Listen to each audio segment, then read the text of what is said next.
Kære Danmark, så er det her. Vores sidste brev. Bare rolig, det er ikke en regning.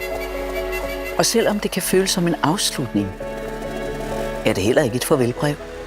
Det er et nyt kapitel.